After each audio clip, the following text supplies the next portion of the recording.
Thank you very much for coming back so promptly. Did you enjoy your lunch? Yep.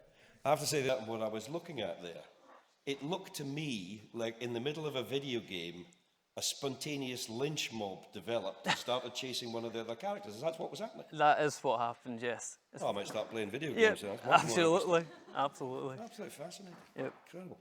Charlotte McLean is engineering manager at Aize, and Charlotte's going to talk about how to use data to allow better collaboration. So Charlotte, after you.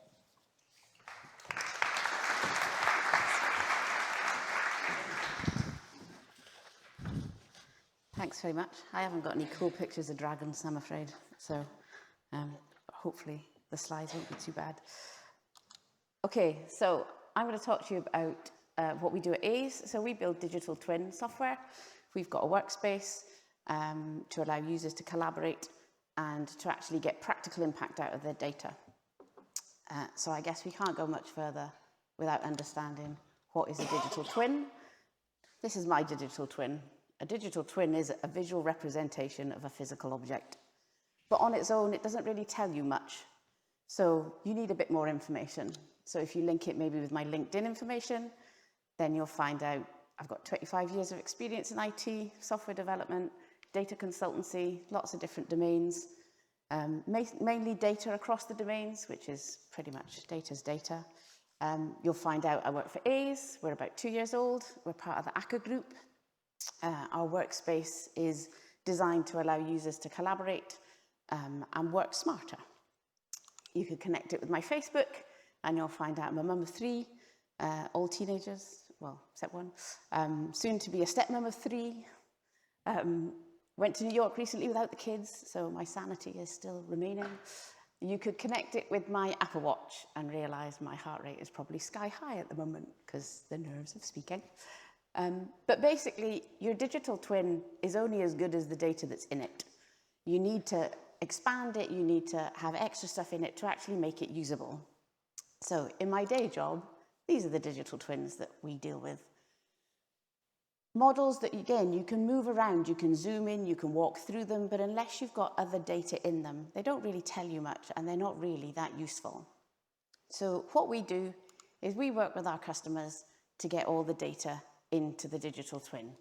So we're looking at data in their source systems, which we pull in. We're looking at data about the equipment that they might have on their asset, the disciplines, the work orders and the maintenance data that they might do, the anomalies, any hazards, barriers, all of the different information. And there is a wealth out there.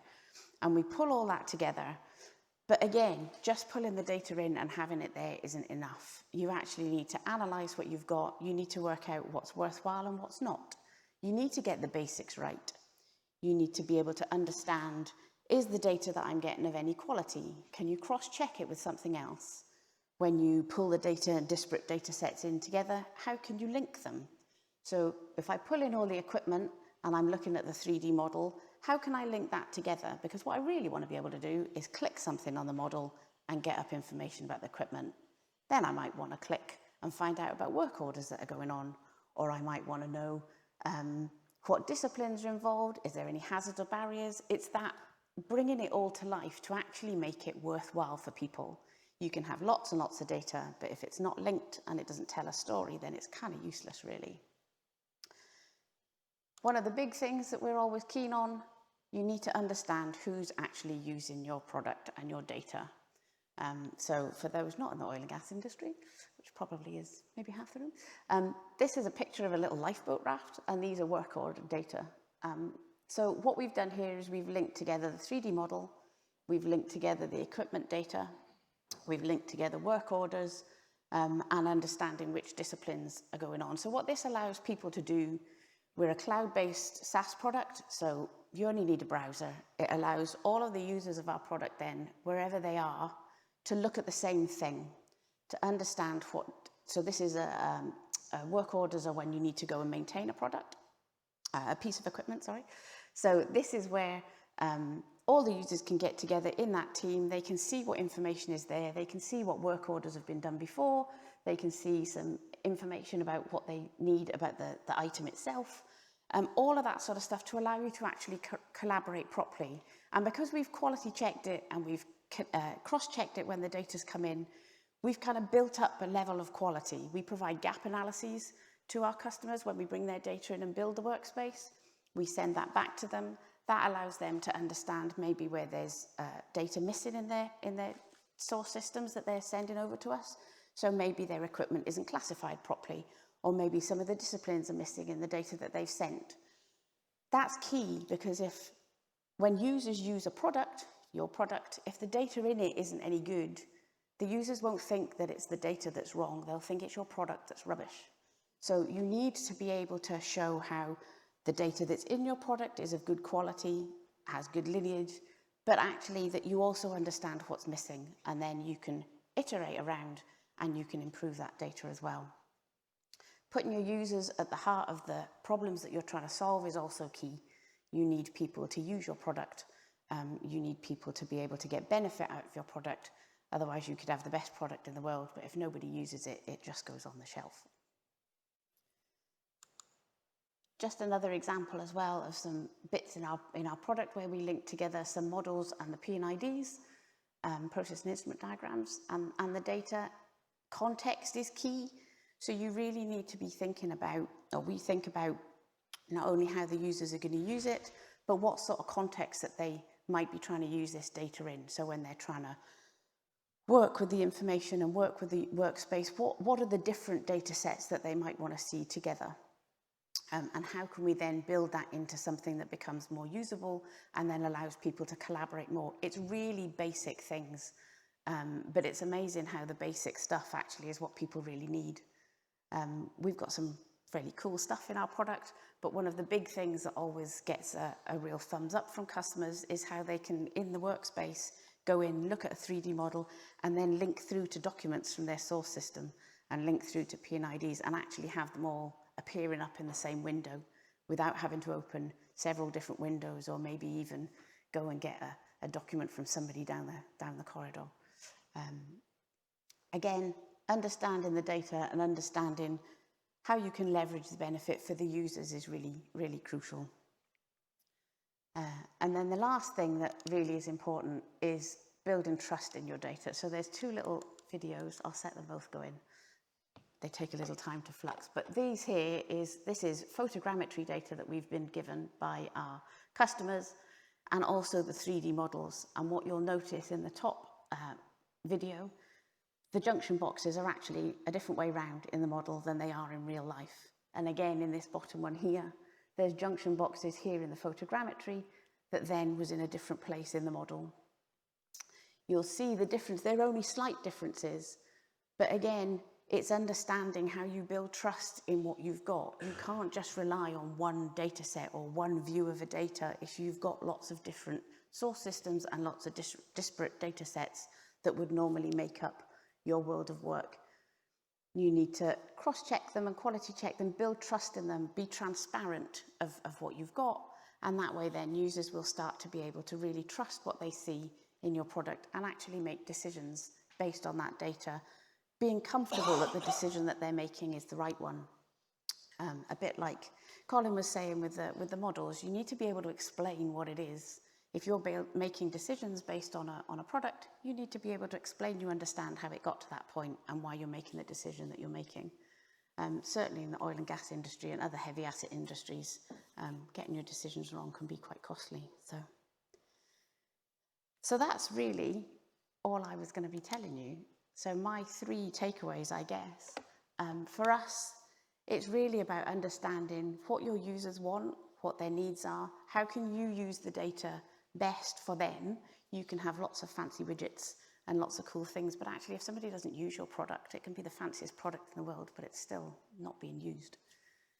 Context is really crucial. You need to understand how you fit the data sets together, how you use the data you've got, more importantly, how you get shot of the data you don't need. We live in a time where there's so much data everywhere. The temptation is to bung it all in there, but actually that just confuses things.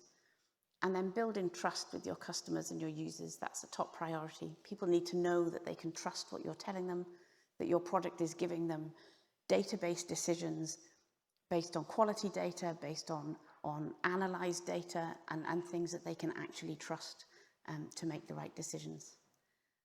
And that's what we do at Aize. So thanks very much for your time. I'll let you back, Charlotte. Thank you very much, Charlotte. Right. I'm going to ask Theo Priestley to come up, because Theo's going to be running this panel session, basically, with the questions. And also can ask up to the stage Iain Dougan, Head of IT Operations at SSEN, Luciana Blaha, Assistant Professor and Founder, Intelligent Automation Systems at Heriot-Watt University, and Nassima Brown, Co-Founder and Director of Strategy at FENNEX. Right? Theo, you take over this thing.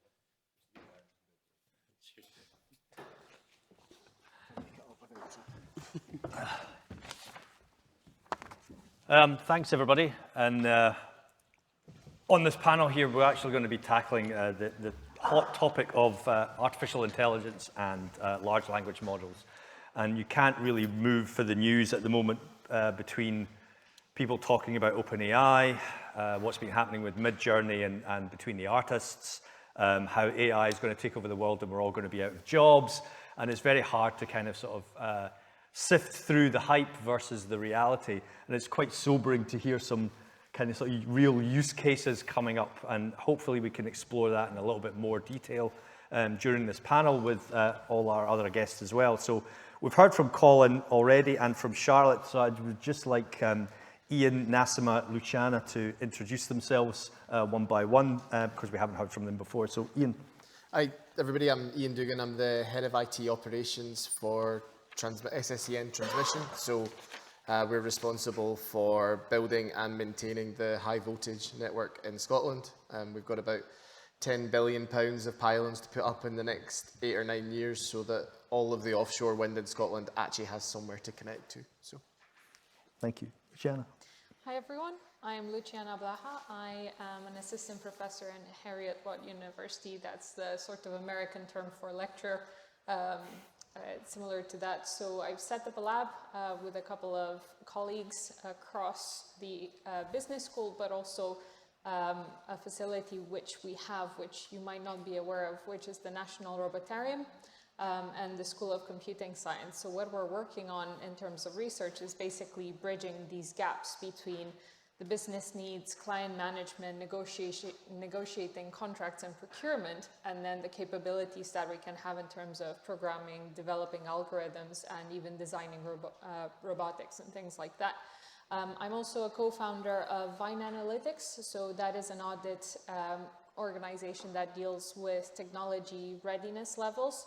So we deal with early stage startups in various areas. So we range from, let's say, sound development algorithms to robotics to marine inspection devices. And we help them sort of make sure that they've covered and reflected their product design in all their business functions so that they can get funding and grow as a business. Thank you. Thank you.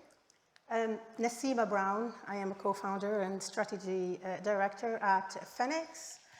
FENNEX is a digital technology company based in Aberdeen. It's only 6-year-old, but I would like to think that we're making a good mark already in the industry. It has been founded by ex-oil and gas professionals who have seen a gap and a need to really accelerate and adopt critical tools and technologies to really help accelerate what we call digital transformation. In other terms, really helping companies to transform the way they work, moving away from manual tasks and spaghetti bolognese of spreadsheets, which they are using to make multi-million-dollar decisions. And most of these processes, they are manual, using data that's already outdated by the time it's being used. So FENNEX has been founded with focus on human-led processes. And it's very much maybe resonate what Charlie and Esther was talking about this morning. We focus on digitizing and automating and bringing to life human-led processes when it comes to complex HSE compliance, policy assurance, and really help companies to access to critical safety trends or policy assurance information and really help them to make decisions faster and smarter. So, yeah, and I'm glad to join the panel today. Okay, thanks. As you can see on the slide there, we're using Slido to ask questions, hopefully in real time, so please feel free to log in and give it a shot. Typically, due to working with technology, I can't actually see what questions you're asking. Could you ask Pete to come through? Because it's actually logged out. So I blame AI. yeah, exactly. So we're really being tested with this today. Actually, going back to Charlotte and Colin's points here, it was very kind of sort of data focused around data quality and data science. And a lot of people, I think, in organizations, especially exploring what's happening with OpenAI and AI in general, do you believe that they actually understand the state of their data to be able to overlay what's being sold to them in a sense? You know, and Charlotte, I was Colin. going to say, I'll start no. I think is the short answer. I think there's a lot of great stuff that AI can do, but it's only as good as the data it sits on. As Colin was saying in his talk, you know, if you haven't got the fundamentals and the basics right, you can slap on an AI widget, but it's only going to tell you, you know, it's only going to predict you things based on incomplete data, rubbish data. You're not going to get the true benefit out of it. You really need to make sure that the foundations are solid and the groundwork is there. I read some tweet the other day about some haulage firm or something using ChatGPT to try and get an answer as to how far had one of their drivers gone. And what they were sort of pointing out was that one answer came up in hours, one answer came up in kilometres, one answer came up in miles. If you just accept what it tells you, and I suppose that's the concern, if people take them at face value, they sound very confident and assured, but maybe not. Colin. Yeah, absolutely. ChatGPT and LLMs have put an interesting slant on where we're at, because with data, as Charlotte was saying, it's absolutely fundamental to have it clean, have it available, have it understood, to build good models on, because it will obviously, a model built on a bad foundation will produce bad results, which will be bad for your business. But an interesting change with these chat models is people are almost so amazed by how human they sound and the technical achievement that I feel we're not checking on how accurate they truly are. There's already studies coming out showing that the traditional models, like some of the ones we've been shown, vastly outperform these big, large language models. And it's partly because they're specialised, like I was saying, and aimed at that thing, and they're built on very well understood data. Whereas with these other ones, yeah, they are impressive, they do some really cool stuff, but what is the accuracy of them? The fact that you can regenerate an answer and it'll be completely different second time round. I've done that on a code question for it to test it. Two completely wildly different answers. And that's where I think we have to be very cautious and have to question how you're using things. And it's really fundamental that you understand the data going in, but you also understand as best you can how the model uses that to make a decision. To continue that and actually draw Iain into the debate, because you and I just had a quick chat on the table, and obviously you manage massive amounts of information across the SSN estate. And just picking up on the first question there, actually, because it's regarding data solutions, do most companies over-engineer their data solutions and then fail to get enough bang for buck? I think, you know, to the points that Colin was discussing, I think you want to get out early, prove value early, and actually, yeah, you know, go and prove it in the wild. Don't let perfect be the enemy of good. Go and show what you've got, and yeah, that's when you're going to get the value, rather than spending 9 months trying to make it absolutely spot on. Colin, now we saw you gave a large number of kind of sort of use cases and examples, and I kind of want to draw Luciana in this, because you call yourself a pragademic. A pracademic. A pragademic. Firstly, could you explain what that means? And then secondly, I'll ask you a question. Yes, certainly. So a pracademic is a practical academic. Now, I think, you know, within working in higher education, and I'm sure a lot of you have thought this as well, you know, there's this sense of, oh, stuffy academics, you know, they're going to read a lot of theory and only talk to each other and, you know, sort of be not in touch with reality and things like that. So a pracademic is someone who's very practical and pragmatic and seeks to always look out for what's happening in real life, you know, in industry, what issues are companies facing, and how can we use the sort of rigor and the depth that we can get with just having time to do research to help that. So it means being part of an ongoing dialogue between research, rigor, and access to resources for it, and what's happening out there. And so I guess the question is kind of twofold then. Do you see, or what use cases interest you the most from a research perspective and then also from a pragmatic perspective? Which ones have you seen in terms of AI and automation? Yep, so actually some recent ones that are sort of Scotland-based that are near and dear to my heart in a way, because I used to work in public sector before working in academia, are public sector organizations' adoptions of various types of automation and AI. And something that we do in my work is sort of try and look at AI in context, so, you know, break it down into different machine learning algorithms that we might get to process large amounts of data, for example, but also acknowledging the fact that they might be employed by a company who also wants to have, let's say, a bit of robotic process automation to process their invoices or HR payroll.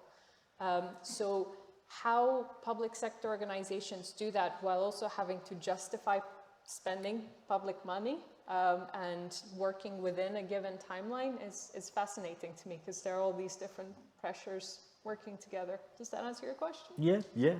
So Nassima, you when we spoke earlier, you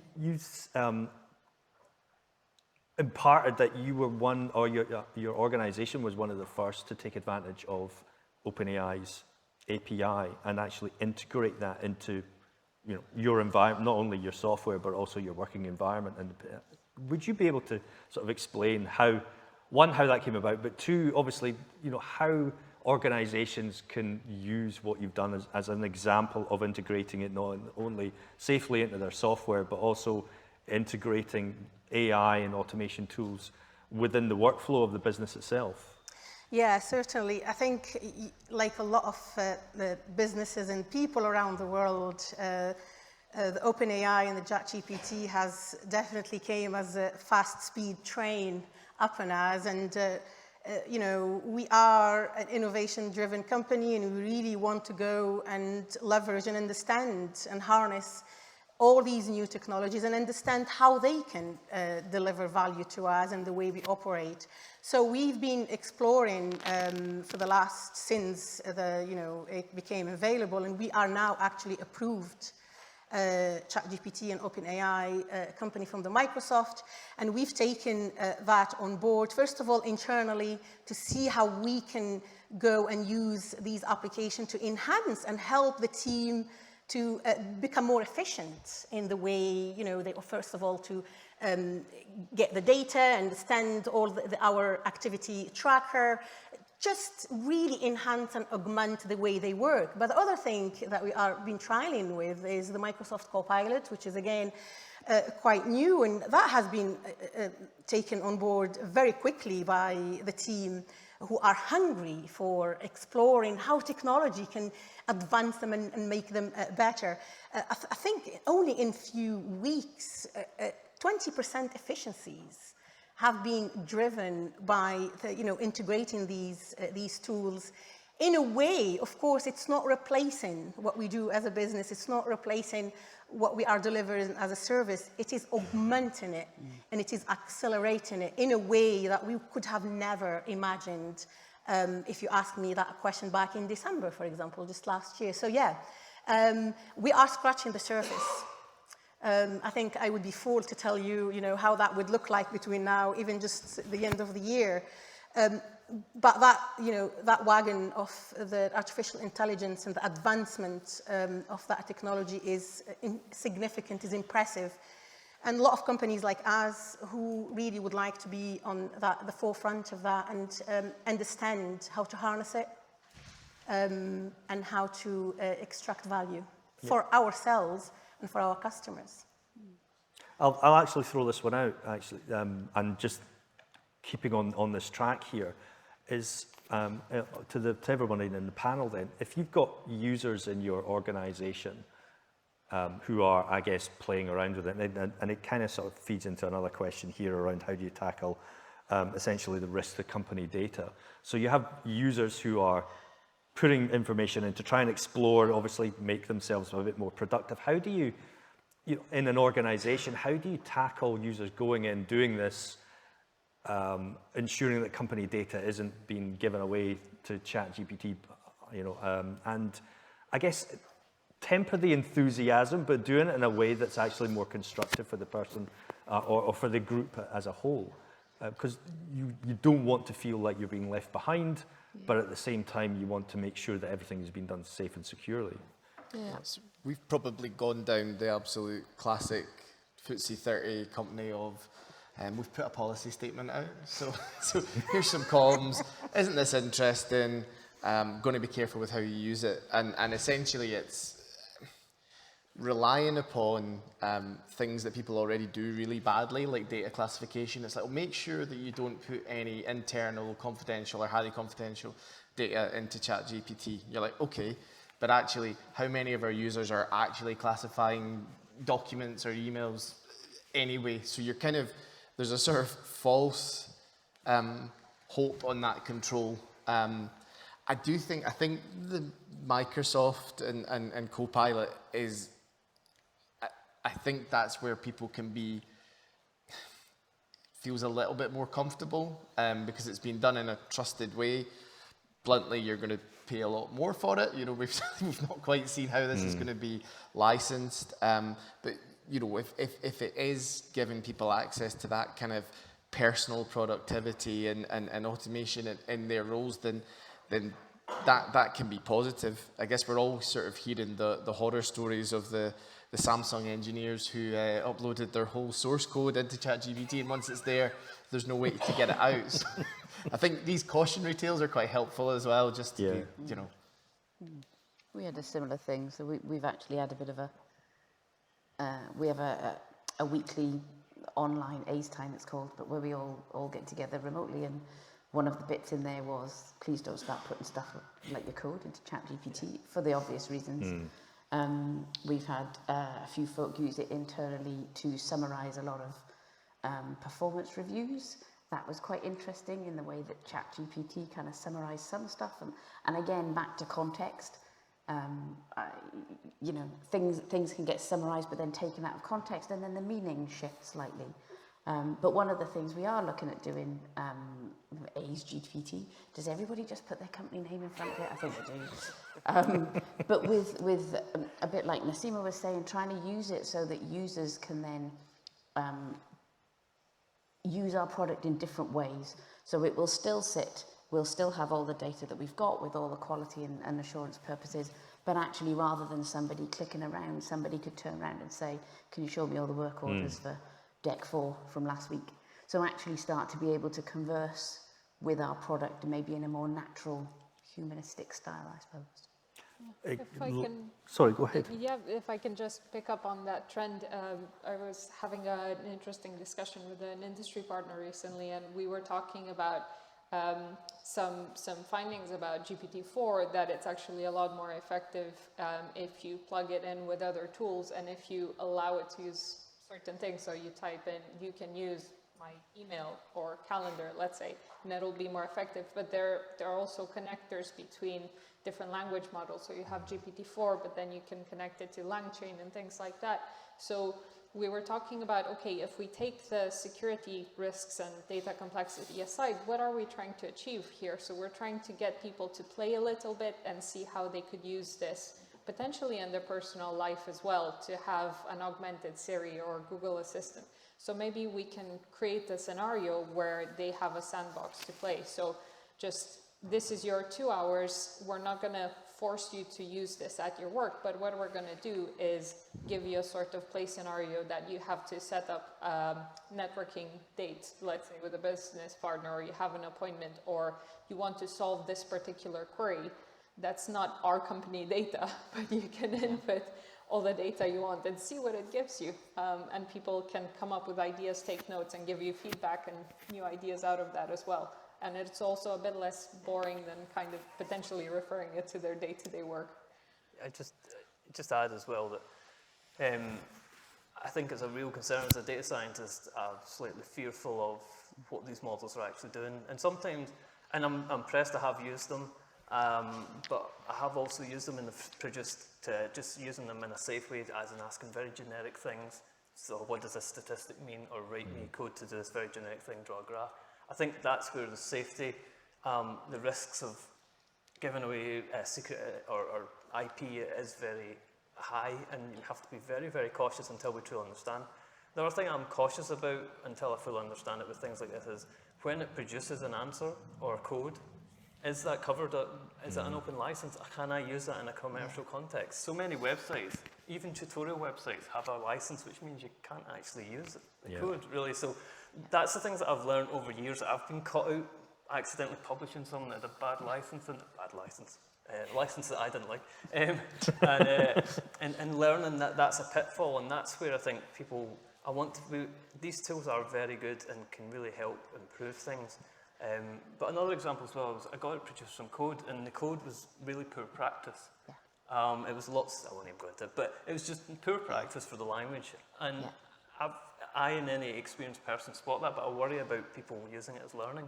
And it was only when I said to it, produce that, or why did you use that, that's bad practice, it said, oh, I'm sorry, in a very scary human way. It literally just kept apologising to me. I felt quite bad. I felt I was sort of harassing it by then, but... That's probably going to start the uprising. Yeah, it's you slagging off its code. It was. I'm like, you're rubbish. And then it produced better and better code. But that's another caution as well, as its first answer might not actually be very good, even if it works. So I think we've got a lot to learn. It has huge potential, but I think my attitude is very cautious at the moment. You mentioned, obviously, explainability of models and things like that. I mean, I think that's another aspect that, especially, it seems very black box, the way that these large language models work. And I think if people are starting to look at these internally to use that explainability and I guess accountability and transparency as well that you were talking about, Charlotte, goes away because you can't explain where something comes from.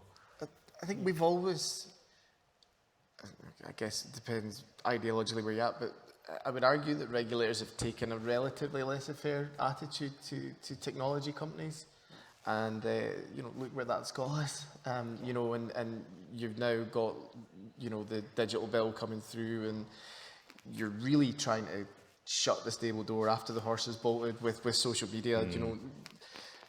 One of those things maybe you would like to uninvent, and I kind of think actually we need a much stronger, much earlier regulatory framework around this, because otherwise, when you see like the sort of the emergent capabilities, when ChatGPT goes and teaches itself Telugu, you're like, that's quite worrying. And actually we need, I think this is where, they were talking about it potentially has to be at a sort of almost United Nations type level. We need some global standards around what we are willing and what we aren't willing to allow AIs to do. They're probably listening right now. As I say, it's really, sorry, AI. But that's an important thing, because again, you get a very confident answer. If I Google something, I get a whole list of links, and it is harder to consume, but at least I can assess the veracity, the quality of the answers. I don't know how it's formed its answers. I don't know how strong or how qualified they are. And I think that, I know I read something that Microsoft are sort of trying to bridge that gap by showing you references alongside its answers. So clearly, it's great that people are thinking in that way, but that's, a concern is where is it getting these information? How is it using information? And like you say, explaining how it came to that answer for me is key to building trust. Yeah. And I think, just to sort of round that off a bit, we're all data IT professionals, so it's in our DNA to question and unpick and show me how that works, and I want to unpick that and rebuild that. And we're what, 10% of the population, maybe, that push?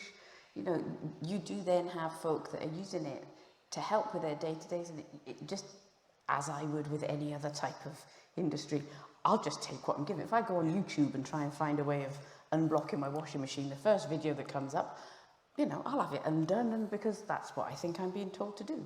You know, it might be in bits afterwards, but I didn't know that to start. So I think it's that caution of, you know, for those that don't dissect, you know, we need something around it to just caution people, you know, don't go taking apart your washing machine at the first try, sort of thing. So. But YouTube's an interesting, and maybe not social media, but it's an interesting example because it's almost got a self-regulating method because people can like and comment. Yeah. You know, whereas ChatGPT or other tools like that, it's almost in isolation. You haven't seen if people said this is good or bad, you know, and I think that's the kind of things you need, that almost That's a good point. a mass sort of self-regulation in a way. Yeah. Can I touch a little bit on regulation? So you're completely right, Iain, with moving slowly and things like that. We do have some things coming up. So we have the EU AI Act being worked on at the moment, and we have some of the policies from the UK and Scottish Government Office for AI. But what we were hearing from Google recently, actually, only at the AI Summit this year, which was organized with the Scottish Government as well, was the enforcement issue.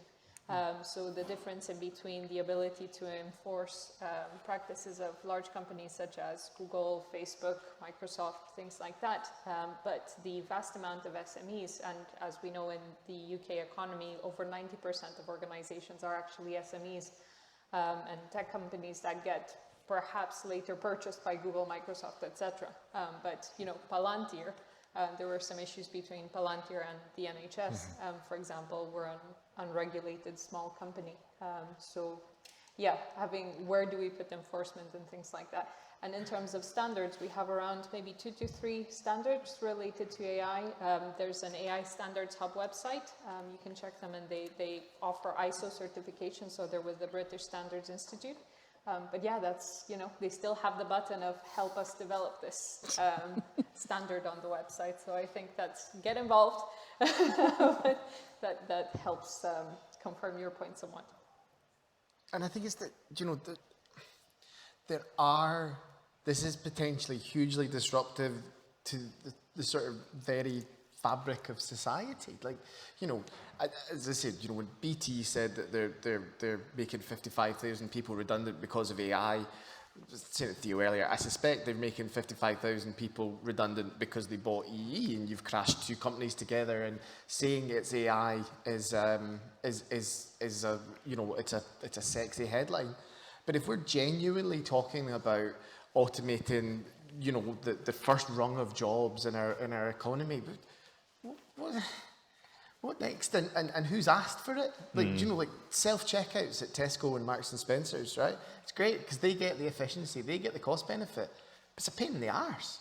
No customers going, oh, do you know, I love those self-checkouts. And it's the same with bots, and it's the same with virtual assistants. Nobody's actually asking for this, but it has the potential to turn things upside down, and not in a good way if you don't consider the wider implications. Yeah, there's a couple of actually interesting existential questions, I guess, on coming through here. So, Luciana, I want to tackle this one, especially from academia, because we've seen examples where students are using ChatGPT to turn in work and getting caught out.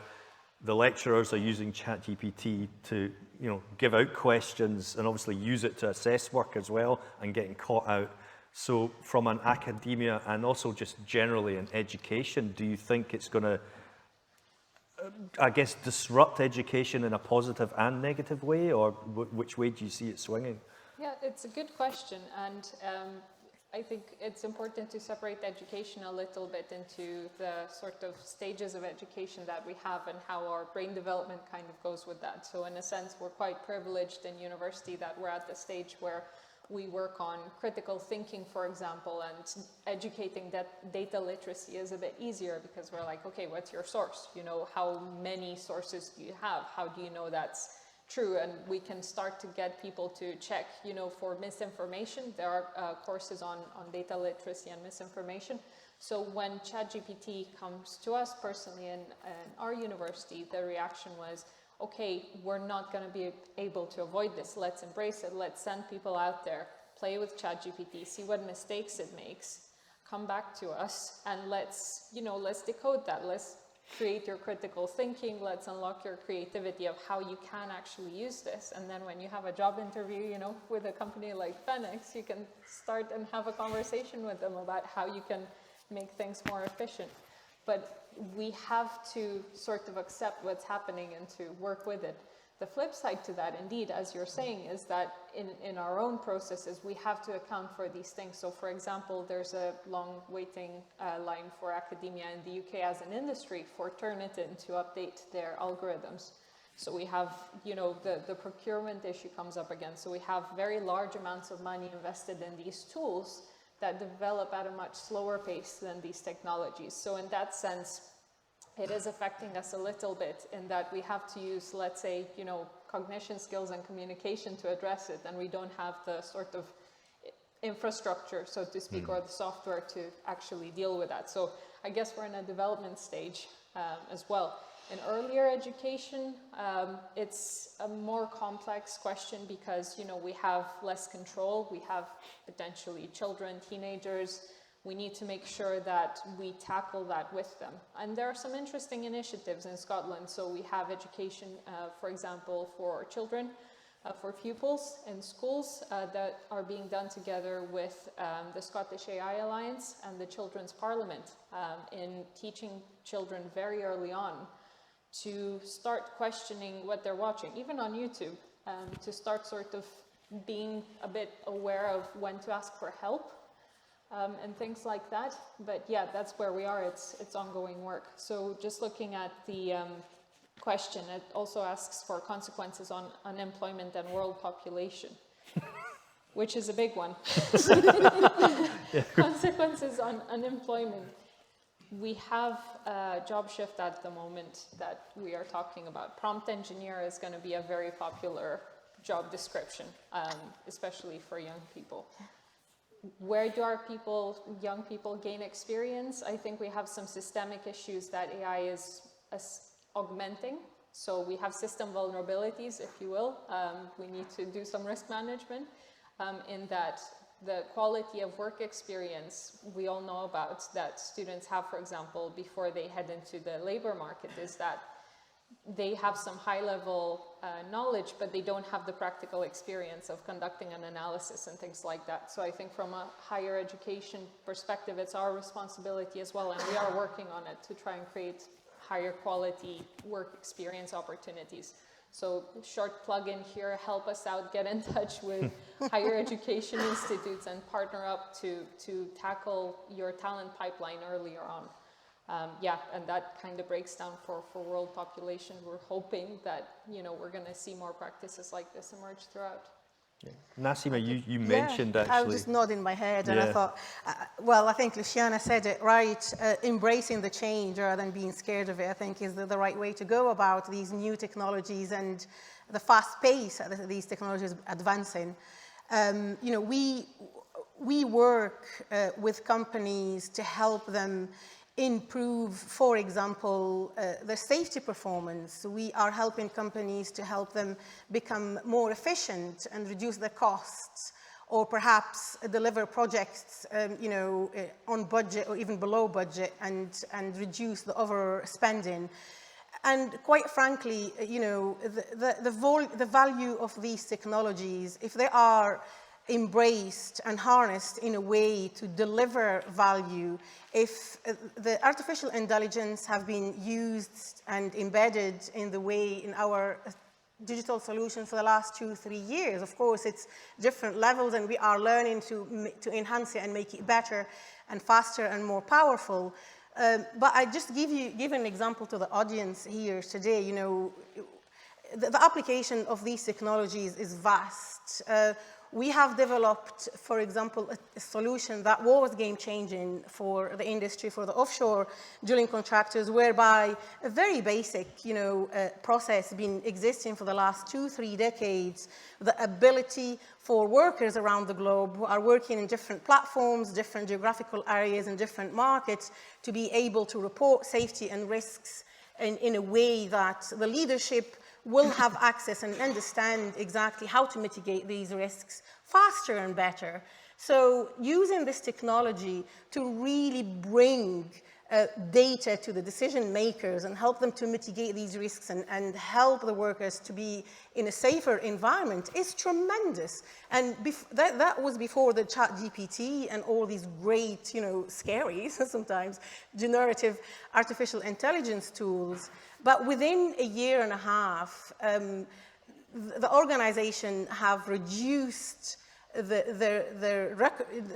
rate of the incident by 33% and boosted the workers to report more risks and identify risks by 30%. That's what technology brings to everyday's organizations or everyday's work. And I think from our point of view, harnessing the power of that technology to unlock that value is very important. And it's not just that. If you think about going and, we're talking about decarbonizing operations, not just in the oil and gas, but everywhere. What does it mean, decarbonizing? Is really doing it leaner, better, less cost, and less emissions. Well, if we have access to tools that help us to augment, accelerate, bring data, good data in real time, and really help decision makers to unlock insight and really deliver real value in their business, then bring it on. So you see more of it as an augmentation rather than a replacement for people? It's more of an augmentation and acceleration in the way we are generating value. And like I said, I was hoping to say that at the end, maybe I can say it now. I think we were talking about the talk today, and my business partner, he made a joke, and he said, by the time you finish the panel, all the information that you've had on AI would be obsolete, would be different. It's really going at a very fast speed. And, like every technology company out there in the tech industry, we really need to be at the forefront of that and understand how we can use it to augment the capabilities and the value that we are generating for ourselves and for our customers and the industry as a whole. I saw a tweet the other day, which did make me laugh though as well. It said, for any programmers out there, we're safe. Because for GPT to build you a software solution, customers would actually have to accurately describe what it is they want. So we're all fine. So, yeah. And business analysts and systems. Exactly, I've been asked similar questions in the last couple of decades as well, and that's obviously before ChatGPT, which does seem even more disruptive. But I've always said, when we produce models or analytics to help someone do their job, actually, for me, it makes your specialists and experts more valuable because they're spending their time on the expertise you employed them to do. How much time is lost to tackling data or Excel files or emailing or whatever, these inefficiencies we have. I hope, being a slight optimist with it, is that these tools allow people to actually improve and up the importance of their expertise by taking away the inefficiencies of how they're working just now. So a couple of questions for you then, Colin, staying on that is, how do you tackle the issue of poor data and limited access to labeled data sets to train models? Can you use, for example, an AI, ChatGPT to help you label data? And then the second point is, do you still think many companies don't understand data science and overlook some of the low-hanging fruit because they want to go for always the bigger bang, sexy stuff? Yeah, I'll tackle the second one first. Right. Absolutely. That's partially what motivated the points I tried to make in the talk today, was that I keep seeing that, especially over the last few years. There's a lot of people coming out who've been taught data science, don't know how to productionize, they get very much into theory. A lot of companies who try to get into data science, I saw this just last week, a company have employed a data scientist, and they don't have any data engineers, they don't have a data infrastructure in place, and I just feel sorry that how are they going to succeed? So I do feel they feel maybe a pressure or over-enthusiasm to jump on the most new and exciting data science, but unless you've done the fundamentals to teach yourselves the impact and actually to show you what you need from the data and to learn what systems you need, because putting things into production is where most data science, I think, falls down that last step. Until you've done that, I would actually just say do the most simple use case you can, and you'll learn so much, and you might even get something out of it on the big one. The data issues and labeling is a tough one. You know, I would say it depends obviously on the industry and stuff, and Charlotte, in your industry is probably even more so, because gaming, we can effectively generate a lot of our own data. But it's, you know, it's how much you need to invest to get that data, and you need to learn what data is important, you know, whether it's in getting sensors or ways to collect that data, putting in, again, the infrastructure of whatever database system or cloud-based system you want. But you can use data science, and ChatGPT and LLMs have got a role in there. You can use other traditional ones, like not these unsupervised clustering. They might be able to help you split up data and therefore partially label it for you. I'm actually trying something similar like that just now. Right. Total coincidence. So it is a difficult one, and there's lots of routes to go there, and which way is right, you know, but I would say you're going to have to invest time and take a hit that you might be 6 months, a year or more before you can do data science till you've labelled it and got that sort of data understanding you need. Colin, can I ask you a question? Yeah. Right, so I've read something about the gaming industry recently, and it was talking about the development timescales for AAA titles, so your God of War or Grand Theft Auto 6. They're now longer than a console generation. I kind of, when I saw ChatGPT, when you were talking about NPCs and things like that, it does feel like there's a really natural, rather than somebody sitting animating all of the interactions with a background character in Grand Theft Auto 6, like, it does feel there's quite a natural application of it there, and you're not necessarily losing thousands of jobs as a result. Yeah, I mean, it's definitely not my expertise, but my understanding, there's already a lot of great tools out there already, like Unreal Engine and stuff that do a lot of that for you. What I have seen in people putting in services using generative AI to generate, you know, ideas and new graphics and visuals and sound and context, you know, we've seen in a game where someone made a mod that let NPCs talk using ChatGPT, so they seemed more natural and real than this, you know, very fixed messages that they always respond with. So I think for idea generation, content generation, it could really speed that up. But the thing that makes a game successful isn't always the content, it's how it connects with the players. It's what do players like in a game? I mean, we've got one of our most old school RuneScape is like 10, 20 years old. It's very old looking, it's got an old style, but it's immensely popular. So would these new models improve that, or would it actually turn off? Because understanding why people do something and why they enjoy it is difficult to measure. So I think it's a bit of a mixture in there. Thank you. Is it going to convince you to buy RuneScape and start playing? I'm quite tempted. I was an old school World of Warcraft classic, like before World of Warcraft Classic was a thing, when it was just World of Warcraft. I was a paladin. Right. Okay. It was the dragons that did it. Yeah. But yeah, so no, I'm quite tempted. That's a good game. So Charlotte, one for you from the audience here.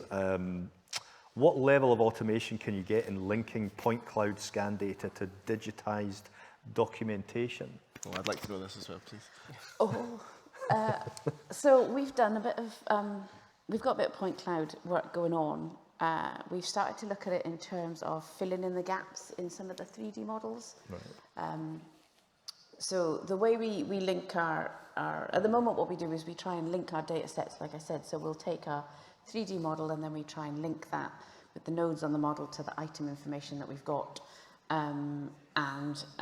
We also take the PNIDs and then we convert them into smart PNIDs and again link them to the item information that we've got.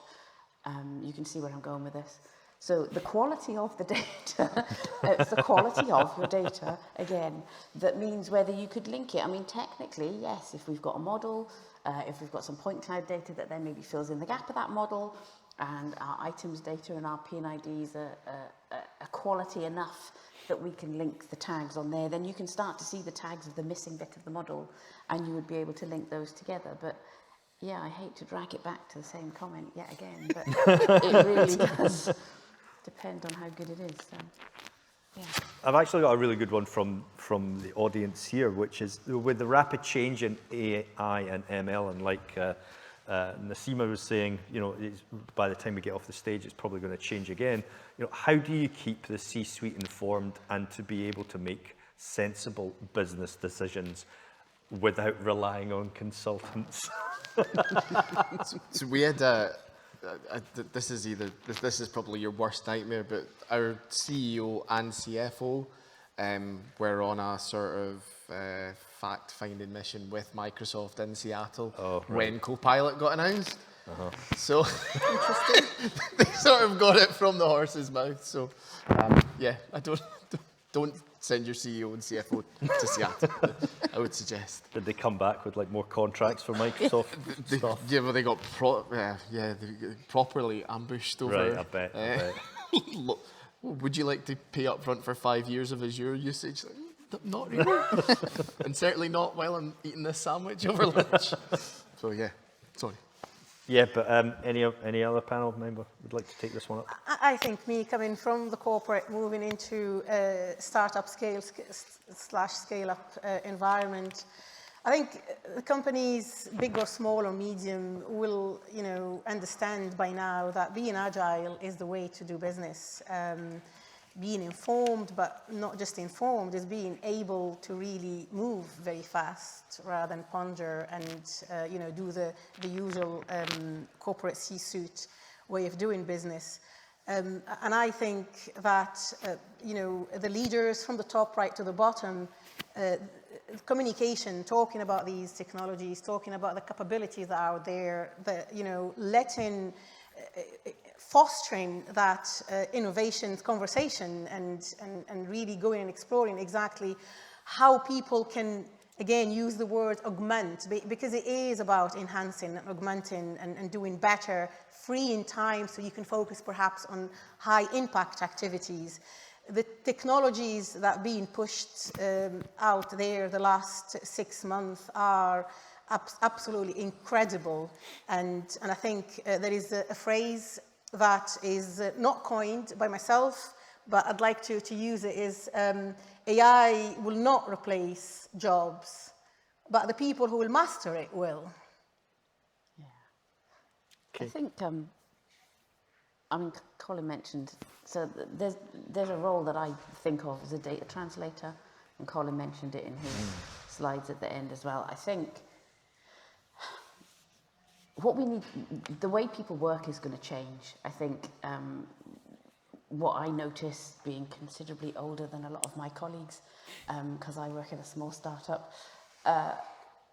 the way that people go about their work is very different in like my children's generation. They give it a go. There's a lot more of, oh, I quite fancy this. And I'm sort of sitting there thinking, oh, right, we'll maybe get a few requirements and sketch out a bit of, you know, a bit of a design, and somebody's already built something. And you think, right, it's a very different mindset. It's the mindset of, you can build it over and over again, you can fail fast, and it doesn't cost you, like computing power and memory and all that doesn't cost you anything anymore. So the way that people approach things is very different. But I still think that there is a role for then the people that can take what's being done there and then translate that into the business language that the C-suite and above understand. You know, yeah, there's some great technologies and augmenting what we do and enhancing processes and all that, but at the end of the day, you have to make sure that the people that are making the decisions understand what it is that they're doing. Otherwise, they just won't put their name to it, because nobody wants to be caught on the hop, right? Nobody wants to be sitting there and saying, well, we did this, and why did you do that? Well, because that widget over there told me to. No, you know. Yeah. I think communication, it's something I've talked about a lot, and it's something I feel that technical roles, especially data science, have failed at, and never really cracked communicating with non-technical data science, and especially with, you know, CEOs, etc. dropping all the sort of clever stuff you think, you know, and thinking about how they would understand what the message you're trying to give, putting it into their world, but also understanding their time pressures. It's people often feel I've spent, so it's a quick story. When I worked for SEPA, I got asked to give a talk to the board, and I was showing this big analytical tool that was a plan for the river network for the next 6 years. Spent months on it with over 60 data sets behind it, maps, everything. It was awesome. Well, I thought it was. But I stood up and they said, and I was about to talk to the board and said, "You've got 5 minutes." And I was like, "What? I've spent months in this. This has been our team's effort as well. It wasn't just me." But then I thought, well, if I cannot show the value and understand the value and tell it in their context in 5 minutes, then maybe I'm doing something wrong. So I actually use that as a method now, is I think, could you describe the value of what you're doing in 5 minutes? Right. And in an understandable way that they'll say, yes, that's why we want to invest in this, or this is why, well, I'm not cautious about that. You know, I think always put yourself in other people's contexts or situations. Yeah. Luciana? I'm going to put my researcher hat on for a second, and what we've seen and sort of published, let's say, on the kind of academic journal side, you know, when we study the conversations between industry, you know, suppliers and clients and all of that exciting stuff, it seems that we have louder voices and quieter voices in the sense that once the C-suite members get a lot of business pitches, right? A lot of different suppliers are trying to close contracts for different types of software. Are you a Google Suite user? Are you a Microsoft 365 user? And sometimes it can become a little bit of a closed chamber. And what we found in some success cases was the ability to reach out to this C-suite earlier and sort of get them thinking of what contractual sort of commitments are you going to make? Are you going to be locked into a single supplier? And do you want to be at the negotiating table where you want to buy into a product and you're actually buying into an ecosystem? And are you in a position that you know enough to negotiate the boundaries with whichever supplier approaches you to maintain the sort of power and freedom to migrate between platforms should you do that?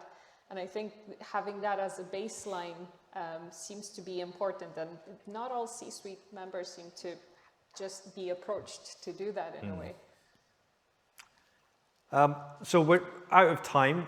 Please give a round of applause for our panel.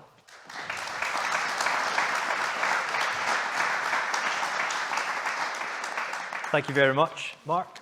Right, thank you, Joe. You can also give a round of applause to Theo as well, please. It's actually quite difficult sitting down there rather than up here, because I have to sort of sit in my hands a lot of the time. I have a huge amount of sympathy with Colin, to go to the C-suite and be told you have 5 minutes.